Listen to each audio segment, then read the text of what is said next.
Hello, Acho. Let's read this question. So this question says, 3-point charges 1 coulomb, 2 coulomb, and 3 coulomb are placed at the corners of an equilateral triangle of side 1 meter.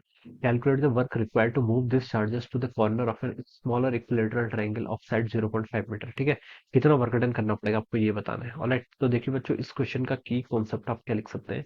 तो देखिए बच्चों, work done देखिए हमें बताना है कि तीन charges है देखिए।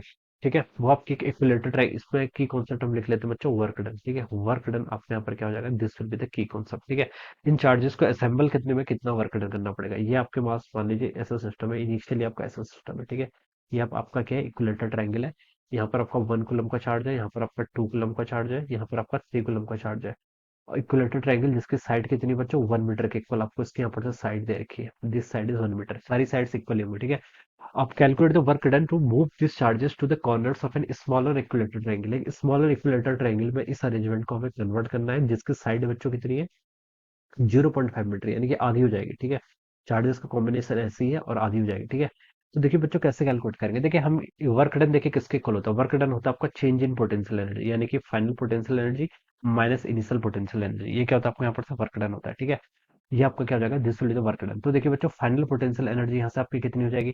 पोटेंशियल एनर्जी देखिए हम कैसे फाइंड आउट करते हैं, इन तीनों चार्जेस को असेंबल करने में आपने कितना वर्क डन किया है उसे हम क्या कहेंगे, that will be the our potential energy. ठीक है, ऐसे हम क्या करेंगे, पोटेंशियल एनर्जी। ठीक है, अब देखिए इनिशियली मान लीजिए यहाँ पर कोई चार्ज नहीं था, तो हम 1 कूलम को सबसे पहले लेके आए।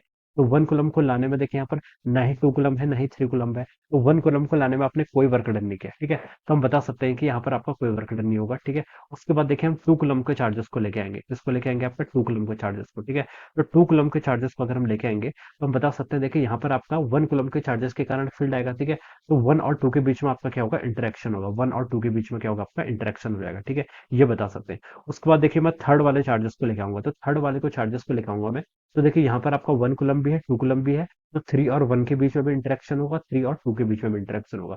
तो बेसिकली यहाँ पर कहेंगे तीन एनर्जी की टर्म आएंगे, किसकी एनर्जी की, तीन एनर्जी की टर्म आएंगे। सबसे पहले आपको 1 कूलम में तो कोई वर्क डन नहीं होगा, 2 कूलम को लेके आएंगे तो 1 कूलम के साथ होगा, और 3 कूलम को लेके आएंगे तो 1 भी रहेगा और 2 भी रहेगा, तो इन तीनों के कारण आएगा। ठीक है, तो हम यहाँ पर से पोटेंशियल एनर्जी क्या कर लेते हैं, फाइंड आउट कर लेते हैं। पोटेंशियल एनर्जी बच्चों कैसे डिफाइन की जाती है, पोटेंशियल एनर्जी होती है आपकी के टाइम्स आपका Q1 Q2 divided by are. ठीक है, ऐसे हम फाइंड आउट करते हैं। तो देखिए इसको आप लिख लीजिए के। ठीक है, इंटू देखिए आपके चार्जेस, चार्जेस देखिए कैसे होंगे, के डिवाइडेड बाय कितना हो जाएगा आपका, के डिवाइडेड बाय आर। इसको तो आप बाहर ही ले लीजिए। ठीक है, क्योंकि सारी डिस्टेंसेस इक्वल है। ठीक है, तो पहले हम 1 कूलम को लेके आए, तो 1 और 2 के बीच में इंटरेक्शन होगा, तो कितना आएगा, 1 इंटू 2 आपका सिंपली कितना हो जाएगा, 2 के इक्वल हो जाएगा। ठीक है, अब आपका 1 भी यहाँ पर है, 2 भी यहाँ पर है, अब हम 3 को लिखेंगे, तो 3 और 1 के बीच में जो इंटरेक्शन होगा 3 इंटू 1, और 3 और 2 के बीच में जो इंटरेक्शन होगा 3 इंटू 2 6 हो जाएगा। ठीक है, तो यहाँ से देखिए आपका के की value 9 into 10 to the power 9 put कर लीजिए, और 6 3 9 9 और 2 कितना, 11 कूलम हो जाएगा, डिवाइडेड बाय कितना है, आर। आर क्या, सेपरेशन कितनी है, 1 मीटर के इक्वल हो जाएगी। ठीक है, तो ये आपके यहाँ पर से इतना हो जाएगा, इसको कैलकुलेट कर लीजिए, तो आपका 99 इंटू 10 टू द पावर 9 क्या, जूल्स। ठीक है, तो ये आपकी एनर्जी हो जाएगी, दिस विल बी अवर, ये आपकी यूएफ नहीं, सॉरी, ये आपकी इनिशियल एनर्जी है। ठीक है, जब आप यहाँ पर ये 1 मीटर के सेपरेशन सेपरेशन पर थे। ठीक है, तो ये एनर्जी आ गई। अब आप ऐसे क्या कर लीजिए बच्चों, से फाइनल एनर्जी भी कैलकुलेट कर लीजिए। फाइनल कितना होगा, देखिए के डिवाइडेड बाय आर और आपके चार्जेस का प्रोडक्ट। चार्जेस तो देखिए वही रहेंगे, 2 + 3 + 6, कॉम्बिनेशन इतना रहेगा बस। अब यहाँ पर आर की वैल्यू पहले 1 थी, अब 1 ना होकर कितनी होगी, 0.5 होगी। तो अब इसको के की value 9 into 10 to the power 9 put कर लीजिए, 6 3 ये आपका 11 हो जाएगा, और ये आपका 1/2 हो जाएगा। 1/2 में से आपका 2 इधर आ जाएगा, तो हो जाएगा आपका 18 × 11 आपका 198 हो जाता है ना, कितना हो जाता है, 198, तो 198 into 10 to the power 9 joules. ठीक है, ये हो जाएगा यहाँ से। ठीक है, बच्चों आप क्या कर लीजिए, इन दोनों के यहाँ से सेपरेशन कर लीजिए, यही आपका वर्क डन होगा। वर्क डन किसके इक्वल होगा, final potential minus initial potential. इन दोनों को सेपरेट कर लेंगे तो 99 into 10 to the power 9 joules. This will be the answer of this question. All right.